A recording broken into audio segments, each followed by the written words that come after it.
ಎಲ್ಲರಿಗೂ ನಮಸ್ಕಾರ. ನಾನು ನಿಮ್ಮ ಮುತ್ತು. ಈ ಒಂದು ವಿಡಿಯೋದಲ್ಲಿ ಕಾರ್ಗಿಲ್ ವಿಜಯ ದಿನ, ಈ ಒಂದು ದಿನದ ಒಂದು ಸುಂದರವಾದ ಕನ್ನಡ ಭಾಷಣವನ್ನು ನೋಡ್ತಾ ತಿಳಿತಾ ಹೋಗೋಣ ಬನ್ನಿ. ಹಾಗಾದರೆ ಈ ಒಂದು ಮಾಹಿತಿ ಇಷ್ಟವಾದರೆ ಒಂದು ಲೈಕ್ ಅನೇಕ ವಿಡಿಯೋಗಳಿಗೆ ಪ್ರೋತ್ಸಾಹ ತುಂಬ ಸಿಗುತ್ತೆ. ಇನ್ನೊಬ್ಬರಿಗೂ ಶೇರ್ ಮಾಡಿ ಅಂತ ಅನೇಕ ವಿಡಿಯೋಗಳಿಗಾಗಿ ಚಾನಲ್ ಸಬ್ಸ್ಕ್ರೈಬ್ ಆಗಿ.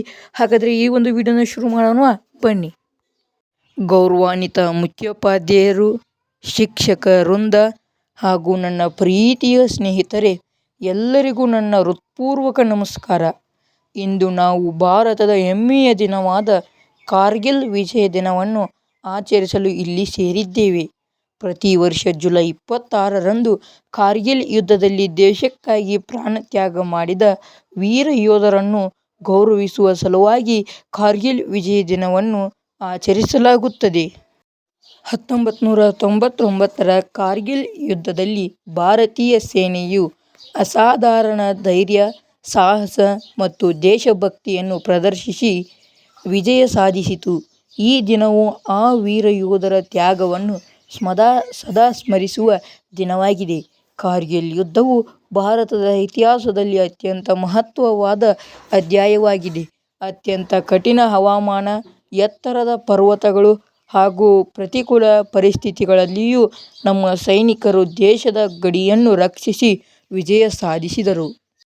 ಅವರ ಧೈರ್ಯ ಮತ್ತು ದೇಶಪ್ರೇಮ ಪ್ರತಿಯೊಬ್ಬ ಭಾರತೀಯನಿಗೂ ಪ್ರೇರಣೆಯಾಗಿದೆ.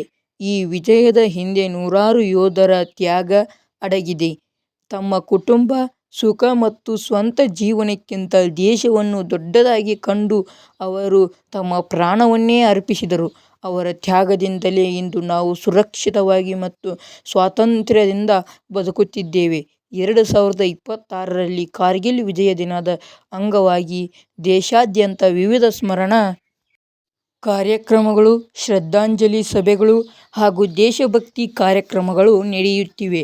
ಈ ಕಾರ್ಯಕ್ರಮಗಳ ಉದ್ದೇಶ ಹೊಸ ಪೀಳಿಗೆಗೆ ದೇಶಭಕ್ತಿ, ಕರ್ತವ್ಯ ನಿಷ್ಠೆ ಮತ್ತು ರಾಷ್ಟ್ರ ಸೇವೆಯ ಮಹತ್ವವನ್ನು ತಿಳಿಸುವುದಾಗಿದೆ. ಪ್ರಿಯ ಸ್ನೇಹಿತರೆ, ದೇಶಭಕ್ತಿ ಎಂದರೆ ಕೇವಲ ಗಡಿಯಲ್ಲಿ ಹೋರಾಡುವುದಲ್ಲ. ನಾವು ನಮ್ಮ ಕರ್ತವ್ಯವನ್ನು ಪ್ರಾಮಾಣಿಕವಾಗಿ ನಿರ್ವಹಿಸುವುದು, ದೇಶದ ಕಾನೂನುಗಳನ್ನು ಪಾಲಿಸುವುದು, ಪರಿಸರವನ್ನು ಕಾಪಾಡುವುದು, ಶಿಕ್ಷಣದಲ್ಲಿ ಉತ್ತಮ ಸಾಧನೆ ಮಾಡುವುದು ಹಾಗೂ ಉತ್ತಮ ನಾಗರಿಕರಾಗುವುದು ನಿಜವಾದ ದೇಶ ಸೇವೆಯೇ ಆಗಿದೆ.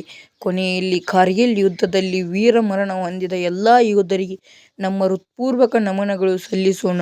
ಅವರ ತ್ಯಾಗವನ್ನು ಎಂದೆಂದಿಗೂ ಮರೆಯಬಾರದು. ದೇಶಕ್ಕಾಗಿ ಬದುಕಿದವರನ್ನು ಗೌರವಿಸೋಣ. ದೇಶಕ್ಕಾಗಿ ಪ್ರಾಣ ತ್ಯಾಗ ಮಾಡಿದ ವೀರರನ್ನು ಸದಾ ಸ್ಮರಿಸೋಣ. ಜೈ ಹಿಂದ್, ಜೈ ಭಾರತ್. ಧನ್ಯವಾದಗಳು.